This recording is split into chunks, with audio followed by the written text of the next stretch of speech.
Seandainya saat ini saya belumlah baik, saya harus meniatkan diri untuk menjadi lebih baik apabila saya mengalami kejadian-kejadian yang akan datang.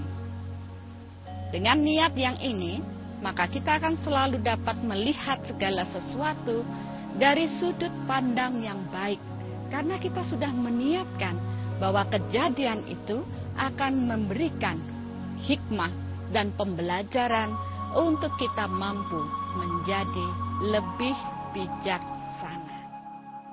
Salam cinta penuh dengan kedamaian. Bersama saya, Bunda Arsaningsih, kita akan mempelajari setiap masalah-masalah yang muncul di dalam kehidupan kita. Tidak ada satupun seseorang yang tidak mempunyai masalah. Semua orang mempunyai masalah.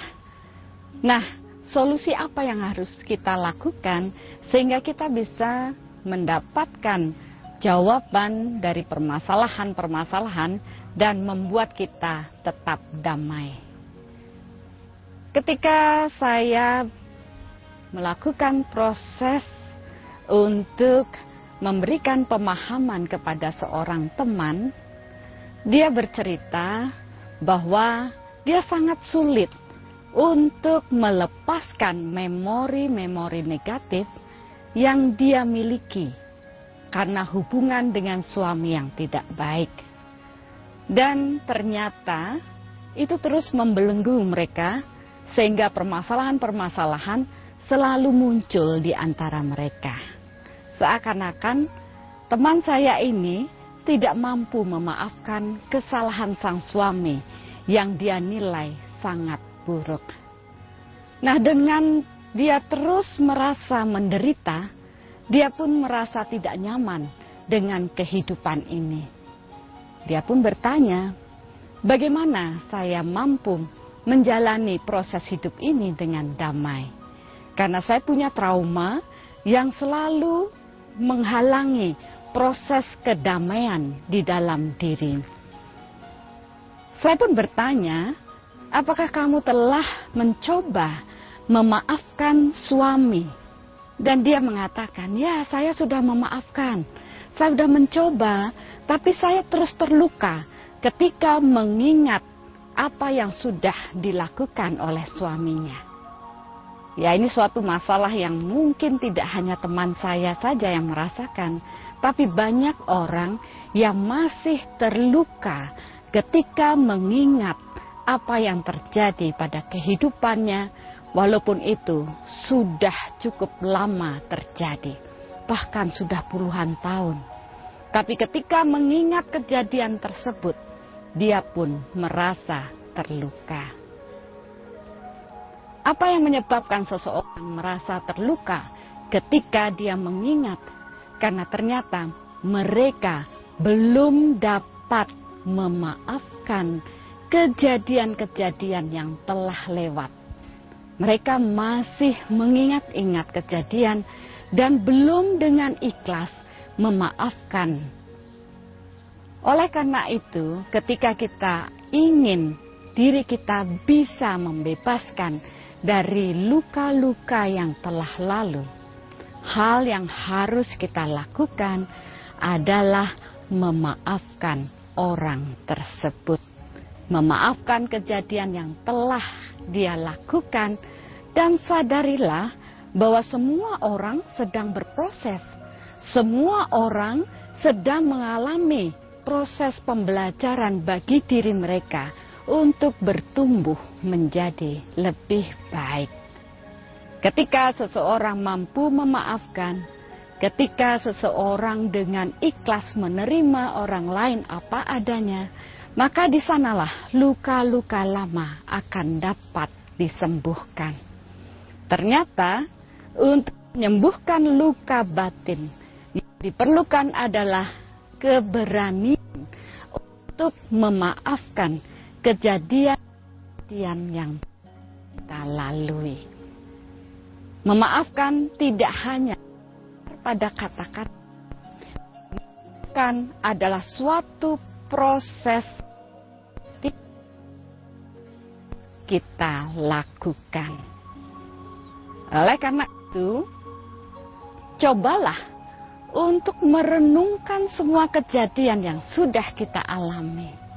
Lihatlah dari sudut pandang yang positif. Jangan salah dalam menentukan sudut pandang kita. Artinya, ketika kita mempunyai sudut pandang yang negatif, kita akan selalu melihat orang lain negatif. Sudut pandang yang negatif ini tentunya dipengaruhi oleh diri kita, karena kita yang melihat orang lain. Apabila seseorang mempunyai ego yang tinggi, dia mempunyai iri hati, dia memiliki kesombongan, maka mereka tidak mampu melihat orang lain apa adanya. Jadi ego mereka menjadi tolak ukuran mereka mengukur orang lain. Maka orang penuh dengan ego, dia akan mempunyai sudut pandang yang negatif ketika melihat orang lain. Pahamilah hal ini dan cobalah untuk menurunkan ego kita. Proses memaafkan adalah kita untuk menurunkan ego kita. Maafkanlah orang lain, maafkanlah kejadian yang terjadi, dan mulailah juga melihat pada diri. Mengapa kejadian itu harus terjadi demikian? Tidak mungkin suatu kejadian hanya peran dari satu orang. Suatu kejadian akan terjadi apabila ada interaksi dari beberapa orang. Oleh karena itu, kita pun berperan untuk memunculkan masalah-masalah yang timbul dalam kehidupan kita. Inilah yang harus kita pahami dan kita mulai melihat lagi diri kita. Amatilah kesalahan apakah yang telah kita lakukan. Di samping kita bisa memaafkan orang lain, maka kita pun harus mampu mengalahkan diri kita sendiri. Kita mengalahkan ego kita dan menyadari bahwa kita pun berperan dalam kesalahan tersebut.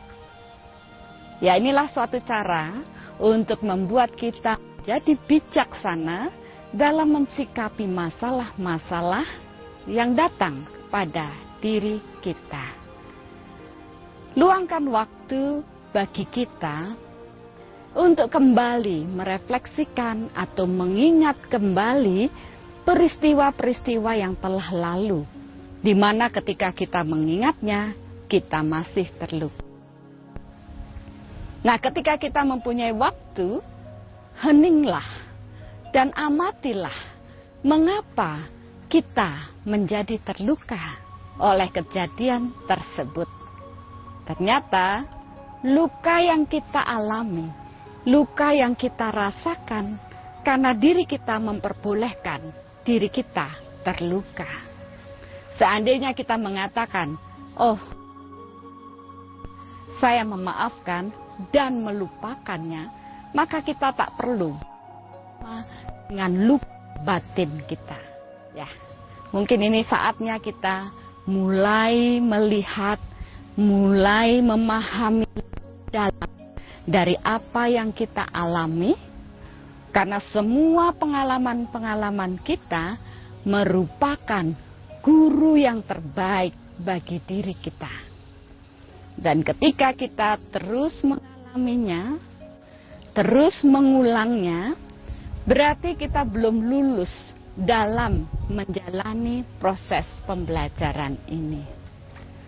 Satu persatu kita amati, kita coba telaah diri kita melihat di kedalaman, dan berlatihlah untuk memaafkan.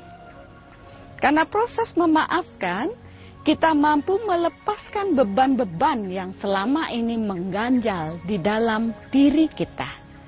Kita mampu menerima orang lain apa adanya. Kalaupun mereka belum sempurna, kita pun harus menyadarinya. Proses memaafkan sebenarnya bukan untuk orang lain, tapi terlebih untuk diri kita.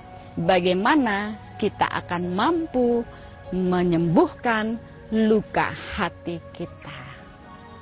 Ya, inilah yang harus kita lihat dalam proses hidup kita. Kita melihat lebih sederhana. Jangan biarkan keruwetan memenuhi diri kita. Kita mulai melihat dari sudut pandang yang positif. Hanya orang yang telah mampu memaafkan orang lainlah, dia akan mempunyai sudut pandang yang positif. Dia akan melihat kebaikan-kebaikan yang ada pada seseorang. Bagaimana dengan kejadian itu? Apakah dia sudah mulai meminta maaf? Apakah dia sudah mulai menyadari kesalahannya? Dan apakah mereka sudah mulai mengerti bahwa mereka menyakiti kita? Nah, ketika kita melihat itu semua, jangan biarkan kita menjadi buta dengan kebaikan yang telah mereka lakukan. Kita harus bersyukur bahwa mereka telah berubah. Dan mulailah kita menggunakan sudut pandang yang positif ini untuk menilai orang lain. Lihatlah hal-hal yang baik yang mereka miliki. Jangan terus-menerus terfokus pada hal buruk yang dia miliki. Seseorang pasti mempunyai sisi yang baik, begitu juga sisi yang buruk. Begitu juga dengan diri kita. Kalau kita terus melihat sisi yang buruk saja, maka itu sama seperti kita melihat diri kita dengan semua keburukannya. Dan kita pun melihat pasti ada sisi yang positif yang ada pada diri. Ketika kita mampu mengubah sudut pandang kita dari yang awal negatif menjadi positif, akan muncullah rasa keikhlasan untuk menerima bahwa ketika kejadian itu dia berada pada sisi yang negatif. Oh ya, dia belajar dari kejadian itu dan sekarang dia sudah menjadi lebih baik. Kita harus mampu menerima orang lain ketika dia bertumbuh, berupaya menjadi lebih baik. Ketika kita sudah mampu melihat dari sudut pandang yang berbeda, dari sudut pandang yang positif, maka kita pun akan muncul kelegaan, keikhlasan untuk menerimanya. Dan inilah yang menyembuhkan luka batin kita. Seseorang yang telah mampu melepaskan diri dari luka batin, akan kita lihat ketika mereka bercerita tentang masalah-masalah yang lalu, mereka tidak menderita. Dia tidak lagi terbebani oleh luka ini. Cerita mereka pun tidak lagi menghakimi orang lain. Tapi hanya sekedar bercerita, karena itulah yang memang terjadi. Bahkan kita melihat orang-orang pun mempunyai semangat untuk belajar dari orang yang pernah mengalami hal-hal yang buruk. Mereka menjadi motivator kita untuk menjadi kuat menjalani proses hidup karena mereka telah menjalaninya. Ternyata itu tidak cukup hanya karena mereka telah menjalani proses hidup itu, tapi mereka pun telah menjadi pemenang bagi dirinya untuk mampu menyembuhkan luka batin mereka. Ya, Bapak Ibu, kita sudah memahami hal itu. Tentulah dari hal ini kita bisa belajar banyak. Bahwa pelajaran tidak harus kita dapatkan dari buku saja, tapi pelajaran hidup yang terbesar akan kita dapatkan dari proses bagaimana kita mampu menyelesaikan masalah-masalah yang ada di dalam hidup kita, terutama ketika kita mampu menyembuhkan luka batin kita. Dan disinilah kita belajar dengan penuh kedamaian, menjaga hati kita untuk terus damai, walaupun kita tidak mampu melupakan masalah-masalah yang buruk, tapi kita akan mampu mengubahnya, mampu melihat, bahkan mengenang kembali masalah-masalah yang buruk itu dengan penuh kedamaian. Jadi inilah kedamaian yang sesungguhnya. Kedamaian di mana kita tidak terpengaruh kembali oleh proses-proses hidup yang sudah lalu atau hal-hal kecil yang muncul kemudian sebagai pernak-pernik kehidupan yang memicu pada kehidupan yang telah lalu. Misalkan cerita-cerita atau gosip-gosip yang muncul di kemudian hari, padahal itu sesuatu yang telah lalu. Bagaimana cara kita mensikapi hal ini sehingga kita tetap damai, itulah yang harus terus kita latih.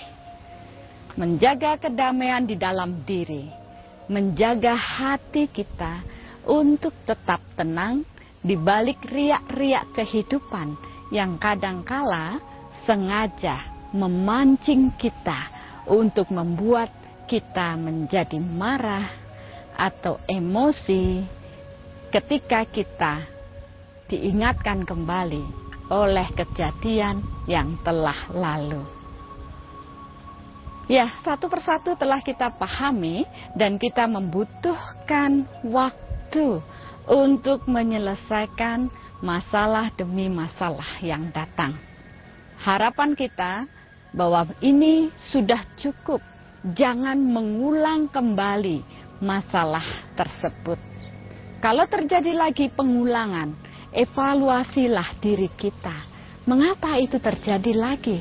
Berarti kita belum cukup pandai untuk menyelesaikan masalah tersebut.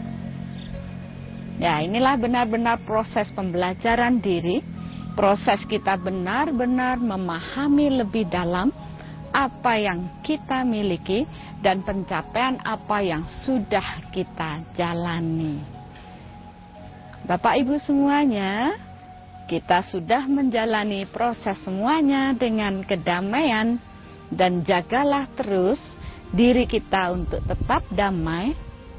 Luangkan waktu melakukan perenungan batin, luangkan waktu untuk membuat diri kita memahami proses pembelajaran hidup.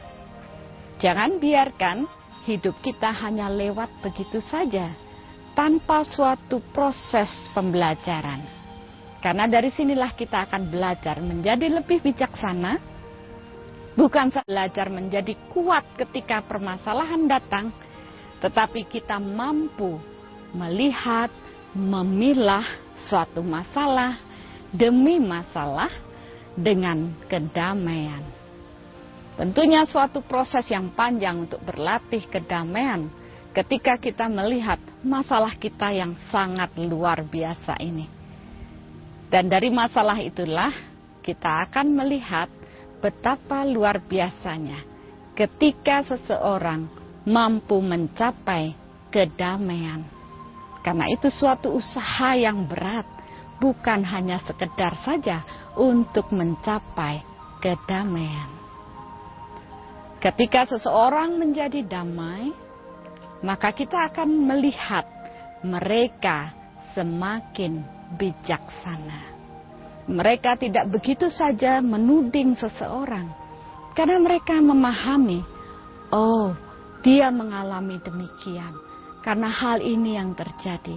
Saya tidak harus menghakimi dia demikian, karena mungkin ini yang terjadi. Jadi banyak pertimbangan-pertimbangan, sehingga kita tidak saling menuding, saling menghakimi orang lain.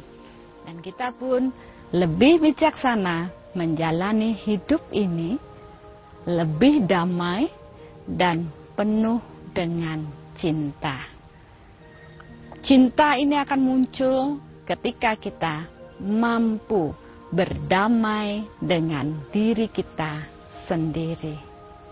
Satu persatu sudah kita lalui, dan proses membuat kita damai ini harus menjadi sesuatu yang perlu kita hargai. Maka sesekali waktu Bapak Ibu, luangkan waktu untuk bersyukur atas pencapaian yang sudah kita dapatkan. Apapun itu, semuanya kita jalani dengan penuh perjuangan. Jadi, bersyukur atas diri kita sendiri pun perlu kita lakukan. Berterima kasih atas apa yang sudah kita lalui pun perlu kita lakukan. Dan berterima kasih kepada semua orang yang telah membantu proses kita dapat menyelesaikan masalah-masalah ini pun perlu kita lakukan. Dan disinilah proses membuat kita benar-benar damai, tidak hanya damai di dalam, tapi kita mampu meradiasikan kedamaian ini untuk semua orang dan semua makhluk. Ternyata proses pencapaian damai ini tidak hanya sekedar di kata-kata, tetapi lebih banyak pada proses batin, bagaimana kita benar-benar berada dalam kedamaian. Ya, inilah pelajaran yang telah kita berikan. Mudah-mudahan ini berguna untuk semua orang, karena saya yakin semua orang mempunyai masalah dan semua orang ingin menyelesaikan masalahnya untuk mencapai proses kedamaian. Proses pencapaian ini perlu dilakukan dengan kesungguhan hati dan keikhlasan untuk menjalaninya. Seandainya saat ini saya belumlah baik, saya harus meniatkan diri untuk menjadi lebih baik apabila saya mengalami kejadian-kejadian yang akan datang. Dengan niat yang ini, maka kita akan selalu dapat melihat segala sesuatu dari sudut pandang yang baik. Karena kita sudah meniatkan bahwa kejadian itu akan memberikan hikmah dan pembelajaran untuk kita mampu menjadi lebih bijaksana. Manfaatkan waktu kita untuk belajar memahami hidup dengan sederhana. Terima kasih. Salam cinta penuh kedamaian.